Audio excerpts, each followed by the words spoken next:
እጅግ በጣም ደስ ብሎኛል። እጅግ የሚያኮራ ነገር ነው መቼም በየቦታው በዞር ቁጥር የማየው። እኔ እግዚአብሔር መጨረሻውን ያሳምረው እንጂ ይህን ትውልድ ከሰማይ በታች ምንም የሚያስቆመው ኃይል አይኖርም። ተወደደም ተጠላም የአማራም ህዝብ ጣፋንታ የትግሉም ጣፋንታ ተገፍቶ መጥቷን ጠርዝ ላይ ቆሟል። ይሄ ጠርዝ በጣም የሚያምር ግን አደገኛ ጠርዝ ነው። ካላወቅንበት ወደ ገደል እንገባለን። ካወቅንበት ተስፈንጥረን የምንደርሰው ግብ ላይ የምንፈልገው ግብ ላይ የምንመኘው ግብ ላይ ስንመኘው የኖርነው ዋጋ የከፈልንበት ግብ ላይ እንደርሳለንና ያ ጠርዝ መውደቅ አይፈቅድም። ከወደቅን መነሳት ስለሌለ ያ ጠርዝ መሳሳት አይፈቅድም። ከተሳሳትን ሰታችሁ የምናርምበት ሌላ እድል ስለማናገኝ ስለዚህ ልክ ለመሆን ላለመውደቅ ነው የምንታገለው። በማንም ድጋፍ ሳይሆን በማንም እርዳታ ሳይሆን በእግዚአብሔር እርዳታና በራሳችን ጉልበት በወንድሞቻችን መስዋዕትነት መጠን እዚህ ደርሰናል። የቀረን ትንሽ ምዕራፍ አለ። ትንሽ ምዕራፍ በስንዝር ተለኩት ወይም በክንድ አላቅ ግን በጣም አጭር ምዕራፍ ይቀራል። እሱን ተባብረን መቋጨት ይኖርብናል። ያውም በፍጥነት ጊዜ የለንም። በፍጥነት መቋጨትና የከበበን ነባራዊ ሁኔታ በሚፈቅደው ልክ መሳተፍን በሚገባል ልክ ተሳትፎ አድርገን ህዝባችንን እንደ ህዝብ ማዳን እንደ ሀገረ መንግስት ደግሞ በኢትዮጵያ ውስጥ የሚኖረንን ቦታ ማስጠበቅና አማራ እንደ ህዝብ በሰላም በፍቅር በክብር ከሌሎች ህዝቦች ጋር የሚኖርበትን ዘመን ማምጣት ስለሚኖርብን በፍጥነት መስራት ይኖርብን። በፍጥነት ያንዴውን እንደ ወንድም መግባባት፣ እንደ ወንድም መቻቻል፣ እንደ ወንድም መፋቀር፣ እንደ ወንድም አይቶ ማለፍ፣ እንደ ወንድም ያንዱን ገመና ያንዱን ድክመት ያንዱን ባህሪ ሰምቶ መቻል እጅግ በጣም አስፈላጊ ነው። ይህ ትግል እዚህ ለመድረስ በጣም ብዙ ወንድሞቻችን ታስረዋል። በጣም ብዙ ወንድሞቻችን አካላቸው ተጎድቷል፣ አካላቸው ተሰብሯል። ብዙ ወንድም እናቶቻችን ቅስማቸው ተሰብሯል። ብዙ እህትና ወንድሞቻችን መስዋዕት ሆነዋል። የምናቃቸውም የማናቃቸውም የኔ ቢጤው ትንሽም አድርጎ በስም ይታወቃል። በስም የማይታወቁ የታሰሩ፣ በስም ማናቃቸው በወጡበት የቀሩ፣ በስም ማናቃቸው ቅስማቸው የተሰበሩ ማዕት ናቸው። እኛ እድለኞች ሆነን ነው በስም ሰው የሚያውቀን። እናንተንም እኔንም ማለት ነው እድለኞች ሆነን። ስለዚህ ከፍተኛ ዋጋ ተከፍሎ ላለፉት 32 33 አመታት በመከራ በምጥ በብዙ መከራ መሃል በብዙ ማዕበል መሃል እዚህ የደረሰ ትግል ነው። እዚህ የደረሰን ትግል ለደቂቃ አይደለም ለሰከንድ እንኳን አንሰንዝሮ ወደ ኋላ ማለት አይቻልም። ወደ ኋላ ካልና እንመለስም፣ ወደፊት ብቻ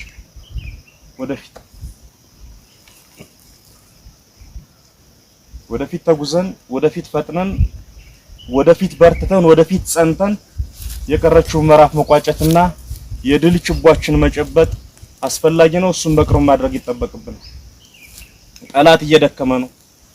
የሚቀረው ግን እንጥፍጣፊ ጉልበት አለ። እሱ መምጠጥ አለብን። መምጠጥ እኔ ሳይ ልሳሳት እችላለሁ። ብዙ ጊዜ ህዝብ የሚባለው ኃይል አንድ ስንፈት ወይም አንድ ድክመት በእጁ ያለውን ጉልበት የሚረዳ አይመስለኝም። ትልቁ ጉልበት ያለ ታንከ ተሸከሙት ይመስለዋል። ትልቁ ጉልበት ያለ መትረየስ ድሽቃ ከያውስት ይመስለዋል። ከእግዚአብሔር በታች ግን ዋናው ጉልበት ያለበት ትግል ውስጥ ህዝብ እጅ። ህዝብ ስራ እንኳን አልገባም ስራ አልሰራም ብሎ ቤት በመቀበጥ ብቻ መንግስትን ማውረድ የሚችል አቅም አለ። ያን ያክል አመት መቀስቀስና መጮህ ያስፈልግ የነበረው ህዝቡ ከስሩ እንዲነሳ ነው። እሱ ሆኗል። ይህን ቀስቅሰን ያስነሳነውን ህዝብ በስርዓት ማደራጀት በስርዓት መምራትና ግባችን ላይ ማድረስ ያስፈልጋል። መሰባሰብ እንዳማራ ላለ በመጥፋትና ባለመጥፋት ጠርዝ ላይ ለቆመ ህዝብ ግዴታ ነው። መደራጀት ግዴታ ነው። መታጠቅ የህልውና ጉዳይ ነው። መታኮስ የህልውና ጉዳይ ነው። ከዚህ መሳሪያ ውጭና ከክርስቶስ ውጭ ማንም አልደረሰልንም፣ ማንም አይደርስልንም። መድኃኒዓለምን ይዘን በዚህ ነው እዚህ ያደረስነው፣ በዚህ ነው የምናሸንፈው።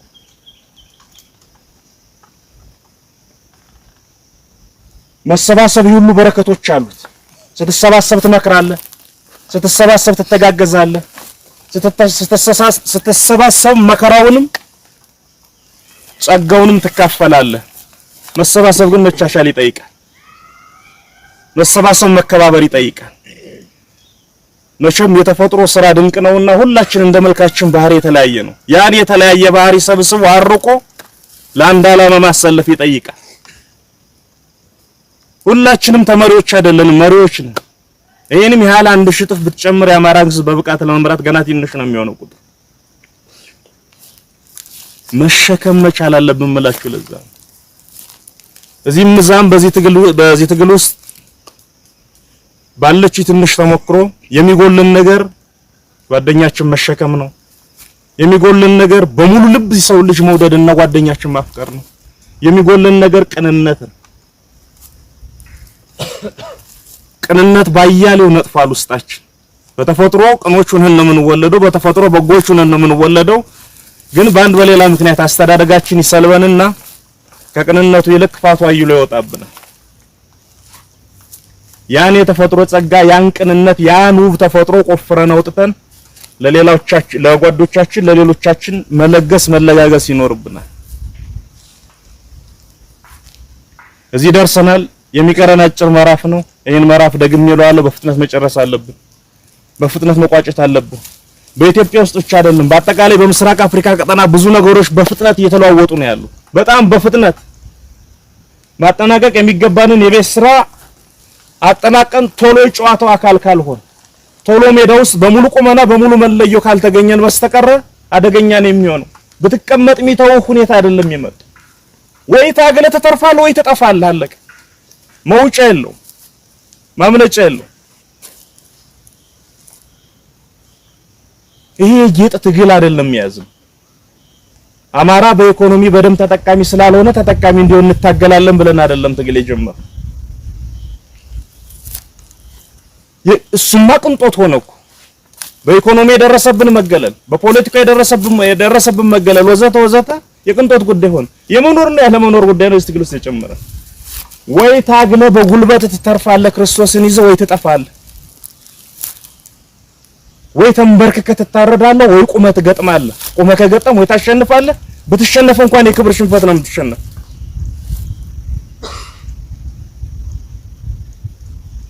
በዚህ ስሜት በዚህ ወኔ ተጉዘን ክብሩ ይስፋ ለአምላክና እዚህ ደርሰናል። የሚቀረን ነገር ግን አለ። የሚቀረን ነገር አለ። አሁንም መቀስቀስ፣ አሁንም ማደራጀት፣ አሁንም ማደረጃጀት ማጥበቅ ያስፈልጋል። ሺህ ብትቀሰቅሱ እስከ ምጽአት እስከ ዓለም ፍጻሜ የሰው ልጅ ሙሉ አይነቃ። ያለ መሰልቸት ማንቃት ማንቋቋት ያስፈልጋል። ያለ መሰልቸት የነቃውን ታደራጃለህ፣ የተኛውን ትቀሰቅሳለህ። ያ የተኛው ሲነሳ ቀድሞ ነቅቶ ያደራጀውን አደረጃጀቱን ታጠብቃለህ፣ ታስታጥቃለህ። ማሰሪያው ግን ልብ ነው። የምር መቁረጥ፣ የምር የዓላማ ሰው መሆን፣ የምር ለዓላማ ታማኝ መሆን። ትግል ምኑም አይጥምም። ይኸው በጠራራ ፀሐይ እንኳን እዚህ ባህር ዛፍ ስራ አስቀምጦናል አይደለ? ግን በጣም ለሚጣፍጥ ዓላማ የምናደርገው የምንከፍለው መስዋዕትነት ስለሆነ ችለነው በዚህ መልኩ እንወያያለን። መሰልቸት ሊኖር ይችላል። የስሜት ከፍታና ዝቅታ በየቀኑ ሊኖር ይችላል። እሱን መቋቋም ሰው የሚታገለው ከሶስት ነገር ጋር ነው አይደለ? በትግል ውስጥ አንደኛ ከራሱ ጋር ከውስጡ ጋር፣ ሁለተኛ ከጓዱ ጋር፣ ሶስተኛ ከጠላት ጋር ነው የሚታገለው። ትልቁ ጠላት ከውስጣችን ጋር የምናደርገው ውስጣችን ያለው ጠላት ይመስለኛል። መበርታት ያስፈልጋል። አንዳንድ ኃይሎች ለእኩይ ዓላማቸው እንኳን 30 ዓመት ታግለዋል። አንዳንድ ኃይሎች 35 ዓመት 50 ዓመት ታግለዋል። በቅርብ ተዋጋናቸው የምንላቸው የህወሓት ኃይሎች እንኳን 17 ዓመት ታግለዋል። ኧረ እንዲያውም አሁንም ትግል ውስጥ ነው ያሉት። እኛ የተቀደሰ ዓላማ ይዘን እኛ አንድን ህዝብ ከምድረ ገጽ እንዳይጠፋ በሚደረግ ትግል ውስጥ እየተሳተፍን በሙሉ ልባችን፣ በሙሉ ወኔያችን፣ በሙሉ ግርማ ሞገሳችን ነው ትግል ውስጥ ልንገባ የሚገባ። በምድር ላይ በግማሽ ልብ ተሰርቶ ስኬታማ የሆነ ስራ የለም። ወይ የምርን ሰርተው ውጤታማ ትሆናለህ፣ አለዛ በግማሽ ልብ ዳክሮ ወደ ኋላ ትመለሳለህ። የምርን ያዝ። ስሜት ግን ይፈትንሃል። አካላዊ ቻሌንጅ ይፈትንሃል። ስነ ልቦናዊ ጠውረዱ ይፈትንሃል። ሁሉንም ፈተና ግን መቋቋም ይቻላል። በዚህ ምድር ላይ ለውጥ ለመፍጠር ሰው ሆኖ መፈጠር ብቻውን በቂ ነው። ጤናማ አእምሮ ጤናማ አካል መኖር ብቻውን በቂ ነው። የዓለምን ታሪክ የቀየሩ ሰዎች እኔ እናንተን እኮ ያክሉን ቢደመሩ በጣም ውስን ሰዎች ናቸው። ከአዳምና ሔዋን በኋላ በጣም ውስን፣ በሳይንሱም በፖለቲካውም ዓለምን መልኩን የቀየሩ ሰዎች በቁጥር ትንሽ ናቸው። የተለዩ ፍጥረቶች ሆነው ተፈጥረው አይደለም እንደሚችሉ ውስጣቸውን ያሳመኑ ማድረግ እንደሚችሉ ለራሳቸው የነገሩ እናንተና እኔ በውስጣችን እንዳለ ያልተገነዘብነው ኃይል እንዳላቸው ያወቁ ሰዎች ናቸው። ዓለምን በበጎም በጥሩ ምስቅልቅሉን አወጣው አሁን ያለውን ቅርጽና አሁን ያለውን መልክ የሰጡ ተራ ሰዎች አይደለንም። ትልቅ ዓላማ ነው ያለን። ለትልቅ ዓላማ እዚህ ተገናኝተናል። በዚህ ቅጽበት የትልቅ ዓላማ ሰዎች መሆን አለብን። በዛው ልክ ብሄም ማድረግ በዛው ልክ የሚታይ አቻ ባህሪ ያስፈልገናል። ስነ ምግባር ዲሲፕሊን ያስፈልገናል።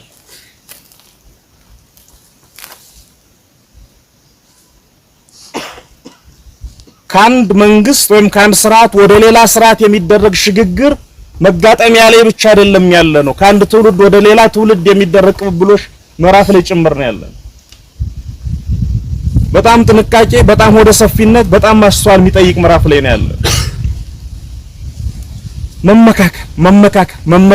መመካከር ታጋሽሙ ከታናሻችን መምከር፣ ከታላቃችን መምከር፣ ካኩያችን መምከር ምን ይሻላል ማለት እንዲያደረግን እንደሆን እግዚአብሔር አግዞን እዚህ ያደረስነውን ትግል በቅርቡ በቅጡ ቋጭተነው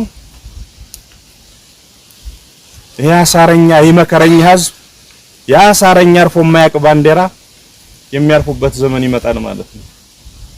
በእርግጠኝነት እሱ እናደርጋለን። የሚጠበቀው ራሳችን የበለጠ ማጥበቅ፣ አላማችን በዚህ ዘመን ከሆነ ማቀፍ፣ አስፈላጊ ከሆነ ነክሶ መያዝ፣ መጽናት የሚጎለን እሱ ነው። በቅጽበት የተሰራ ምንም ነገር የለም። ታስቦ ታቅዶ ረጅም ጊዜ ወስዶ ተተግብሮ ነው ጫፍ ላይ የሚደረስ።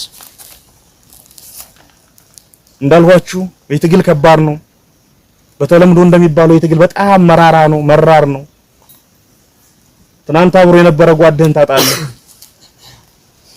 ትናንት እንዳንተ ሲሮጥ የነበረ ጓድህ አካሉን ሲያጣ ታያለህ። ባንተ በቤተሰቦች በዙሪያ ላይ ብዙ ነገር ሲደርስ ታያለህ። ብዙ እንግልት አለ። ሌላው ሁሉ ይቅር። በዚህ መከረኛና ሳረኛ ዘመን ባንፈጠር የዚህ መከረኛ ህዝብ ልጆች ባንሆን በዚህ ሰዓት እዚህ እንቀመጥ ነበር? በዚህ አኳን እንገናኝ ነበር? በፍጹም። አንዳንዶቻችን ትምህርት ቤት ነን፣ አንዳንዶቻችን ተማሪ ነን፣ አንዳንዶቻችን አስተማሪ ነን፣ አንዳንዶቻችን ፖሊሶች ነን፣ አንዳንዶቻችን ወታደሮች ነን። የተወሰነዎች ጥሩ ፈለጋችሁ ነው የሥራ ዘርፍ አርሶ አደሮችም ነን። መከራ አሳር የጥፋት አዋጅ ነው በዚህ ልክ የሰበሰበ። የጀመረውን ማይጨርስ ወንድ ልጅ ደግሞ ባይወለድ ነው የሚሻል። ጀምረናል፣ እዚህ አድርሰናል፣ ወደድንም ጠላንም እንጨርሳታለን፣ እንፈጽማታለን። አይደለም እንዴ? አላችሁ። ስለዚህ በርቱ፣ እንበርታ። የታሪክ አካል የሚሆነው እንዲህ ነው። በነገራችሁ በትምህርት ቤት የተማራችሁ ካላችሁ፣ በምድጃ ወግም ታሪክ የሰማችሁ ካላችሁ፣ እንሰማለን፣ ስንሰማ ነው ያደግነው። መጽሐፍ ላይ የጀግኖችን ታሪክ ያነበባችሁ ካላችሁ በምንም ታምራ አይደለም የዛ ታሪክ አካል ሆኖ ስማቸው ተጽፎ ስማቸውም በዘፈኑም ግጥም በቀረርቶው በምኑም ስማቸው የሚነሳው በዚህ መልኩ ተሳትፈው ነው። አንዳንዶች ምናልባትም በዚህ ልክ ዋጋ ያልከፈሉ ሁሉ ይሆናል። ታሪክ የሚጻፈው በዚህ መልኩ ነው። የታሪክ አካል የሚሆነው በዚህ መልኩ ነው። ጠላት የሚመራውን ቢጣፍጠው ማውን የታሪክ አካል ሆነና የጀመርነውን ውብ ታሪክ አገባደነዋል፣ አሳምረን እንጨርሰዋል። ለዛ ሁላችንም መዘጋጀት መቻል አለብን። እኔ ከእስር ቤት ወጥቼ መራዊ ከተማ ስቴዲየም ላይ የነበራችሁ ትኖራላችሁ። አቀባበል ተደርጎ ወደዛ እየሄድኩ ጎዳናውን የሞላ ማት ወጣት ያለውና አንድ ጥያቄ ወደ አእምሮዬ እየመጣ ነበር። ይሄን ያክል ወጣት ይዘን ነው እንዴ እስካሁን ባሪያ ይሆን ነው? ሰው እንዴት እሱም በሚመስል መሰል ፍጡር ነፃነቱን ተነጥቆ ይኖራል? ሞተ ይሻላል። መኖር ምንድነው? ሁሌ ደጋግሜ እለዋለሁ። የሰው ልጅ ወይ ከነ ክብሩ ነው መኖር ያለበት፣ ያለዛ ተንቀሳቃሽ በድን ነው ያለው ቢመስለውም እያስመሰለ ነው። ሰው ያለ ክብሩ ባዶ ነው። ይሄ ባህር ዛፍ ይሻላል። ሰው ያለ ኩራቱ፣ ሰው ያለ ነፃነቱ እንዴት ከብት ይመስል ዱላ ያዘው ሁሉ እየነዳ ትኖራለህ? አንተ የሚመስል ፍጥረት እኔ ሳልፈቅድ ማንም ትከሻዬ ላይ እንኳን እጁ እንዲያሳርፍብኝ አልፈቅድም። በፍቅር ከሆነ አዝየው ዞር ልኖር ይችላል።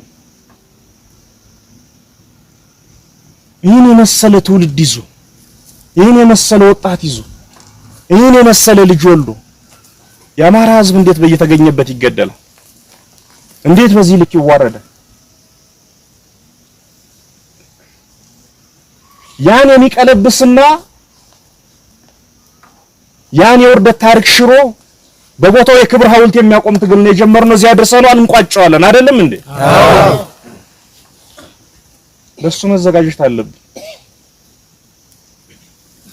ዘላለም ዓለም ጉሬዛ ይመስል ባህር ዛፍ ለባህር ዛፍ ልንዞር አንችልም። ራሳችንን እናዘጋጅ። በቅርብ መቋጨት ያለብን ትግል እንቋጫለን። በብዙ ቦታዎች እየዞር ወንድሞቻችን መሰል ወንድሞቻችን ጋር የተገናኘን የተመካከርን ያለን ራሳችንን አዘጋጅ። ምን ኖር ከሆነ ከነ ክብራችን እንኖራለን። ምን ኖር ከሆነ ከነ ሃይማኖታችን እንኖራለን። ምን ኖር ከሆነ እንደ ሰው ቁመን እንሄዳለን። ማን ኖር ከሆነ ተንበርክከን ከምንኖረው ቁመን ገጥመን እንሞታለን። ፍርሃትን ያወረሱ እናት አባቶች አይደሉም ያሉ። ሽሽትን ያወረሱ እናት አባቶች፣ አያቶች፣ ቅድመ አያቶች አይደሉም ያሉ። የ99 ግራዝማች ልጅ ነኝ እያል እየፎከርክ እዚህ ከምናምን የመጣ ኃይል በዚህ ልክ ከተጫወተብህ ምኑን የግራዝማች ዘር ሆንከው? ግራዝማችነት ዝም ብሎ አልተገኘም፣ ዝም ብሎ አይመጣም። የዘመኑ ግራዝማች መሆን ነው ወጥ። በድጋሜ ደስ ብሎኛል ስለተያየን። እንዳልኋችሁ ነው እናንተ በጣም ቅርብ ነበርኩ፣ ቅርብም ነኝ። ደጋግመን የምንገናኝበት አጋጣሚ ይኖራል። በቅርብም በዛ አጋጣሚ ብዙ ነገሮች እናነሳንጥል ይሆናል። ሌሎች ነገሮችን ከአመራሮቻችሁ ጋር እናወራለን። በጣም አመሰግናለሁ።